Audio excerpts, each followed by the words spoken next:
Chega mais, nação, vamos juntos aqui analisar as últimas informações do Flamengo que venceu o Fortaleza, um massacre. O Mengão amassou o Fortaleza 5-0 e agora é o líder do Campeonato Brasileiro. Vamos aqui analisar, chega aqui daquela moral, deixa o seu like se você não é inscrito aqui no canal Lances Inéditos, que é o canal secundário do canal Meu Mengão React, se inscreva e ative o sino das notificações para você receber sempre as informações do Mengão. Corre nos comentários, coloca aí de qual cidade você acompanha nossos vídeos. Vou deixar os créditos desse vídeo aqui ao canal da ESPN Brasil, link na descrição.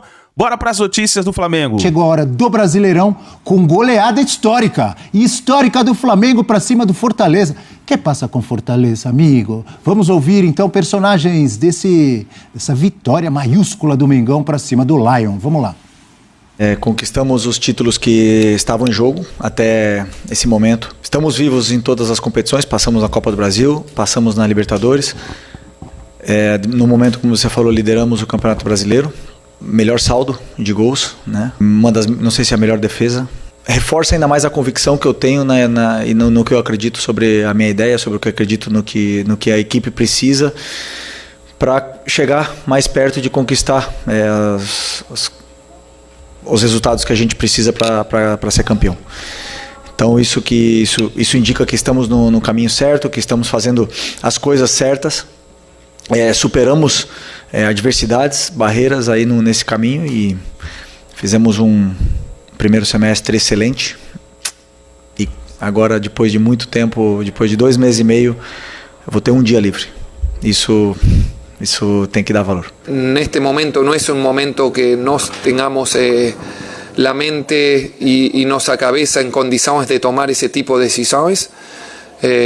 Saber que nuestra fase es ruin, eso lo sabemos, mas nuestras decisiones tienen que ser certeras y no tomar decisiones en este momento. Las decisiones se toman, no sé si a mañana, mas tenemos que tener momentos de calma y de precisión para tomar ese tipo de decisiones. De todo aspecto, de trabajo, desde cómo trabajar lo emocional, cómo trabajar lo táctico, cómo trabajar en nuestra composición de elenco de aqui para frente. Professor Celso, ouvimos os dois lados aí bem distintos, né? O Felipe Luiz, um momento de alegria, de satisfação, de euforia, líder, grande futebol. E o Vojvoda num tom melancólico. Precisamos tomar decisões. São contrastes, né? Contrastes do futebol. O Flamengo se reencontrando, porque não vamos esquecer que o Flamengo vinha de uma atuação... quero tocar nesse assunto, professor. Contra o Tátira, né, Eugênio? Veio o resultado, mas o time saiu vaiado. E ontem entregou tudo que o rubro-negro gosta, né? Não é só pelo placar de 5-0. É como foi. Aí ficou tudo cor-de-rosa, ninguém mais pega no pé do Michael que fez gol. O Flamengo dispensa comentários. O Flamengo retomou aquela toada que o seu torcedor quer. O Vojvoda já passou por momentos semelhantes a esse. Inclusive em questão de zona de rebaixamento, acho que é uma zona de rebaixamento provisória, pelo potencial que o Fortaleza tem. Foi justamente a coincidência de uma goleada que empurra o Fortaleza provisoriamente para uma zona de rebaixamento. Acho que o problema não é esse. O problema é mais embaixo, é o nível de jogo do Fortaleza. Fortaleza muito inconstante, inexistiu ofensivamente desse jogo. E tem o teu lado da força do Flamengo, né? Você perder para o Flamengo não é vergonha. A maneira como perdeu é que assusta. Se tomar 5-0 é vergonha, né? Mas o Flamengo, quando acerta o pé, tem jogos aí que o Flamengo nem chegou a fazer essa diferença, mas que mostra potencial para isso, né? Então o time do Felipe Luiz está justamente naquele patamar que a gente achava que o Palmeiras estaria para o Mundial. Naquele que o Bruno Henrique gosta de falar, outro patamar? Outro patamar. Mas aquele patamar, o Palmeiras chegou a ameaçar antes do jogo com o Flamengo. Se o Palmeiras ganha aquele, ele abriria 7 pontos. E isso não aconteceu. O que mostra que realmente é cedo para grandes previsões, né? Professor, você sabe qual é o saldo de gols do Flamengo? Qual é o saldo de gols? Só o saldo, por favor. É o saldo de 20. Em 11 rodadas, o Flamengo fez 24 gols. Repito, 11 rodadas. O Flamengo tem 24 gols, o melhor ataque do campeonato, e sofreu apenas 4. É a melhor defesa do campeonato. Isso que eu queria saber. Melhor ataque. Felipe Luiz perguntou isso. Saldo de 20. Você sabe quem tem o segundo melhor saldo do campeonato? Quem tem o segundo melhor saldo do campeonato? O Cruzeiro. 9. Nossa, menos que a metade. Tá bom pra você? Coisa impressionante. Diga, Mari. Ele emendou... Ele fez, né, boas goleadas já na competição. Não, só quero pontuar sobre o Fortaleza. Assim, são 5 derrotas seguidas, marcando um único gol. Dentro dessas derrotas tem eliminação em Copa do Brasil nos pênaltis, um aproveitamento péssimo. E ele tomou 12 gols. Depois de 2 goleadas, né, Mari? Exatamente. Essas 5 derrotas seguidas vêm depois então são 5 de 2 goleadas eu a tava favor. pensando São 5 que era... derrotas seguidas. Estava pensando que você estava falando só de brasileiro, não é? Não, Juntando brasileiro, tudo. Copa do Brasil e Libertadores. Libertadores, sim. Ou seja, ele perdeu em todas as competições que ele disputa, né, tirando Copa do Nordeste, num saldo de menos 12, né?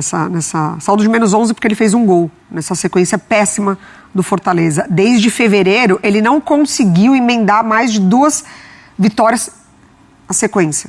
Ele ganhou 2 e emendou 5, 6 jogos sem vencer. Vinha de 2 goleadas Então a favor, péssimo. Colo-Colo e Juventude. Quanto ao Fortaleza, a grande questão é a falta de atitude da equipe em campo.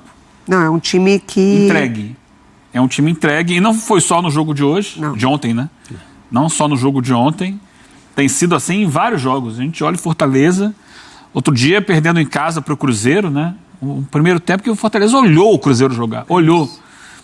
Perdeu para o Vasco também sem esboçar reação. E por aí vai, em outras partidas. O Racing acabou perdendo no finalzinho, tentou se defender e tal, aí levou um gol no final. Mas assim, ontem, mais uma vez, chama a atenção a falta de competitividade. Tá marcando com o olho, né? Tá marcando com o olho. E aí fica difícil, é preciso entender o que está acontecendo.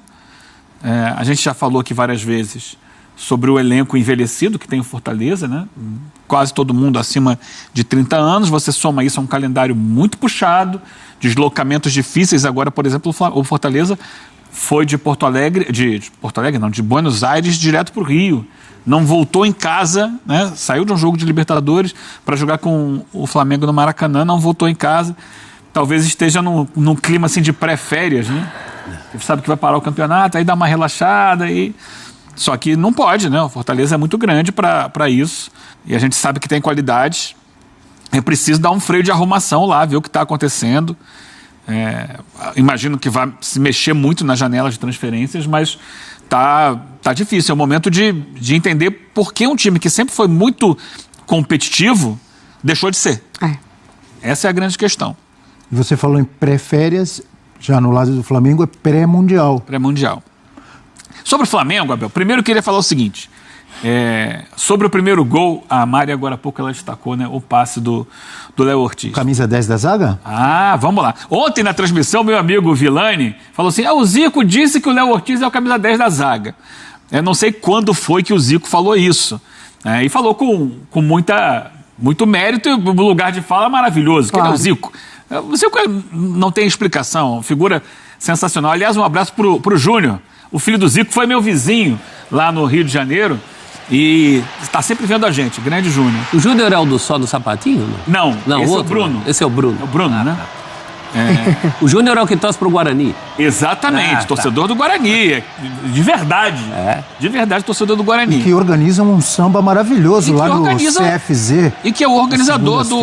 Não, mas esse é o Bruno. O Júnior organiza o jogo do Zico no final do ano, é o grande cara por trás do jogo do Zico. Você falava de Léo Ortiz. Sim, porque você, Abel, já que você lembrou, no dia que Léo Ortiz chegou ao Flamengo, quem foi que falou isso? O que é? Falou o quê? Quantas participações diretas em gol, contando gols e assistências, tem Georgian de Arrascaeta, depois de 11 rodadas, em que ele, se eu não me engano, participou de 10 jogos? Quantas? Deve ter 10 ou 11. 13. 9 gols e 4 assistências em 11 rodadas. Que beleza, hein? Então, isso diz muito sobre esse Flamengo do primeiro semestre do Felipe Luiz. É um Flamengo desenhado para que o Arrascaeta seja decisivo. E tá errado? Tá certíssimo, não, né? Tá errado. Porque, vamos entender, num time que foi montado sem o centroavante, né? Porque o Pedro, ele estava machucado, está voltando agora aos poucos, né? Ontem entrou e tal, aliás, fez uma jogada brilhante, também, brilhante num dos gols do Flamengo, não sei mais se foi o quarto ou o quinto, mas ele trabalha com o Bruno Henrique à frente, só que o Bruno Henrique está ali para marcar, não exatamente para fazer gol, é para ficar no pé dos jogadores. Só? Você lembra outro dia que o Bruno Henrique... Como assim? O Felipe Luiz foi perguntado sobre o Bruno Henrique numa dessas coletivas recentes, e inclusive ele deu uma resposta atravessada para a Raíza Simplício, nossa colega repórter. Bruno Henrique virou zagueiro? Que é isso, Gênio? Ela cobrou sobre, o Bruno Henrique não está jogando tão bem. Aí perguntou, você acha que o Bruno Henrique jogou mal? Jogou. Aí ele riu, ele foi meio grosseiro até. Jogou muito. E com a bola no pé ele não está jogando muito. Aliás, ontem, parênteses, Isabel, ontem o Bruno Henrique sofre 2 pênaltis que o árbitro ignora, mas de uma forma assim absurda, do Gustavo Mancha, zagueiro do Fortaleza. O cara vai com o braço, claramente, empurra dentro da área. O árbitro manda seguir. Tem uma outra que ele vai com o ombro, mas não é ombro com ombro, é ombro nas costas.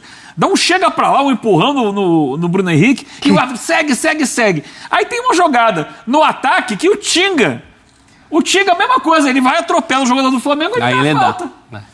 Quer dizer, por que é a falta do Tinga e não é falta dentro da área? Pênalti tem que ser mais falta do que o outro? Bem, voltando aqui pro assunto... Você está embaralhando minha cabeça. O Bruno Henrique... Você estava na Arrascaeta, foi pro Bruno Henrique... Onde é que ele estava? O 3 é o 10, o 10 é o 9 e o Bruno Henrique é o 11. Você estava falando que o Bruno Henrique só marca. Como só marca? São assuntos estanques. São 16 jogos sem gols ou assistências, né, do Bruno Henrique. O Bruno Henrique está ali para marcar a saída de bola do time adversário, para pressionar.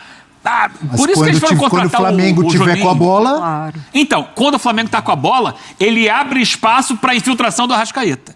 Esse é o desenho do Flamengo atual. Inclusive, ontem, no lance um pouco antes depois do gol, o pessoal que estava na transmissão flagrou o Arrascaeta agradecendo ao Felipe Luiz. Porque o Felipe Luiz moldou o Flamengo de forma ao Arrascaeta ser o cara que recebe essa bola em condições de finalizar. E tem sido assim ao longo do campeonato. Toda hora. Às vezes ele vem tabela com 1, 2, entra na área e finaliza. Às vezes ele recebe o passe, como recebeu ontem do Léo Ortiz direto. Porque é isso. O trabalho do Bruno Henrique tem sido mais um trabalho de marcar a saída de bola e na frente ali se deslocar para atrair marcação e favorecer com que a bola chegue para o Arrascaeta ser decisivo. E ele tem sido decisivo. Ontem fez o primeiro gol, embora não tenha sido ontem o craque do jogo. O craque ontem foi o Luiz Araújo, um jogador que tem crescido muito, que tem mostrado muita efetividade, corre o tempo todo, com e sem a bola, ele está participando do jogo. E o Gerson jogou vôlei? O Gerson jogou muito, mais uma vez, o Gerson joga muita bola. É o Adílio dos tempos modernos, joga muito.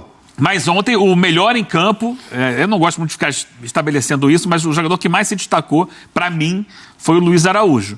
Inclusive, o Davidson gosta de brincar, de finge que vai chutar e pega no pé aqui. Luiz Araújo devolveu. Fez o Saci. Fez o Saci? Agora, Bel, eu queria falar o seguinte. Quinta-feira, foi quinta? O Flamengo jogou na quarta. Quarta. O mundo estava caindo na cabeça do Flamengo. Eu fui o único a defender o Flamengo aqui. Calma. Me chamaram até de ode ao resultadismo. Rafael Marques falou que você está fazendo a ode ao resultadismo. Num jogo que o Flamengo dominou amplamente. Cada jogo é uma história, gente. Contra o Tátira, teve dificuldade de converter as situações em gol e venceu. Por 1-0 só, mas venceu com uma defesa do goleiro no final. Mas eu estava do seu lado. Fizeram uma tempestade no copo d'água porque o Rossi fez uma defesa. Ora, o goleiro tá lá para defender. Você lembra que eu estava do seu lado? Eu ainda falei. Sim. O Flamengo atacou o jogo inteiro, passou sufoco nos últimos 3 minutos, que o Tátira resolveu passar do meio de campo. E aí ontem o Flamengo vence e todo mundo esquece as críticas que foram feitas no meio de semana. E aí vamos estabelecer o que eu falei aqui na quinta-feira, porque as pessoas esquecem e só querem criticar na hora que acham que não foi no mesmo nível e depois, ganhou, tá tudo uma maravilha. O Flamengo ontem conseguiu essa goleada sobre o Fortaleza, primeiro, em função do próprio Fortaleza, sem desmerecer as qualidades do Flamengo que colocou em prática isso ontem, mas porque foi tão diferente o domingo da quarta-feira. Primeiro, porque o adversário teve uma postura defensiva diferente. O Tátira fez linha de 5 com 4 na frente, bloqueou a entrada da área, jogou só para se defender o tempo inteiro. O Fortaleza foi um time ontem mais aberto, menos intenso na marcação. O Tátira colocou um busão na frente da área. Pode falar. 2, o principal para mim, a pressão. A tensão era outra, né? O Flamengo estava claramente ansioso contra o Tátira, Claro. pelo que representava o jogo. Óbvio, ele poderia ser Ontem eliminado. ninguém olhou né? no relógio, nem... Ele poderia ser Ontem eliminado. a coisa fluiu, porque o Flamengo, ok, se ganhar, maravilha, vai ser líder. Se não ganhar, tem todo um campeonato pela Exatamente. frente. Vamos jogar mais leve. O Flamengo entrou em campo mais leve, até porque também tinha vencido o Tátira. E ele descansou mais. Contra o Tátira, ele tinha vindo de um jogo muito pegado contra o Palmeiras. Palmeiras. Contra o Tátira, para finalizar, já que estamos daqui a pouco, vai chegar a hora do almoço. Era aquele chefe no restaurante com pressão. Ó, o restaurante está lotado, tem que entregar os pratos, o cliente está reclamando. Então o cara está cozinhando ou está jogando bola, pressionado. O prato Então, chega mais chamuscado. Contra o Fortaleza, era você cozinhando domingo, ouvindo um samba na sua casa, tomando Tranquilão. uma cervejinha, sem pressão de horário. Era isso, né? Isso. Então, só para pontuar, Abel. Você cozinha? Cozinho, claro. Sem fazer tempestade em um copo d'água, quando o time vence, mas sem o resultado que se imaginava, e sem exaltar excessivamente quando o time goleia contra um adversário que não opôs grandes dificuldades a ele. Eu acho que esse Esportes Flamengo pede do Felipe passagem, Luiz pode... diga. Não, só para concluir. Eu acho que esse Flamengo do Felipe Luiz pode exaltar. Bem, eu gosto muito desse primeiro semestre. E para completar, qual é o prato que você faz melhor? O cozinheiro, chefe, Não sou exatamente um chefe, né? Eu faço o basicão. pipoca. A pipoca, pelo amor de Deus, né? É isso aí, nação. Tá aí as últimas informações do Flamengo. Então, o Mengão venceu por 5-0 o Fortaleza, surpreendeu o Fortaleza no Maracanã. Na despedida, agora para a Copa do Mundo de Clubes, né? O Flamengo viaja para os Estados Unidos, pensando já na Copa do Mundo de Clubes. O Mengão estreia contra o Esperance da Tunísia, se eu não me engano, no dia... Acho que é dia 16, dia 12. Deixa eu verificar aqui já para vocês, já vou falar para vocês direitinho aqui. E aí é o seguinte, olha só. O Flamengo, nesse momento, vai ter todos esses dias de preparação até a estreia da Copa do Mundo de Clubes, né? Vai ser no dia 16, na segunda-feira, 10 horas da noite. É isso mesmo. O Flamengo estreia, então, contra o Esperance da Tunísia na segunda-feira, dia 16, às 10 horas da noite, horário de Brasília, né? Então vai ser a estreia do Mengão na Copa do Mundo de Clubes. E aí o Flamengo vai ter todos esses dias para poder se preparar. São praticamente 14 dias que o Flamengo terá para poder se preparar para essa Copa do Mundo que promete parar o mundo do futebol, né? Todo mundo vai ficar de olho nessa Copa do Mundo de Clubes. Então é isso daí, nação. Muito obrigado por você estar aqui até o final do vídeo. Não se esqueça, dá aquela moral, deixa o seu like, compartilhe o vídeo. Aí você tem um grupo de WhatsApp? Dá aquela moral e compartilha o vídeo do seu grupo de WhatsApp com seu amigo flamenguista. Deixa o seu like, se inscreva e fica ligado que assim que a gente tiver mais informações do Mengão, vamos trazendo para vocês. Grande abraço, a gente se vê no próximo vídeo.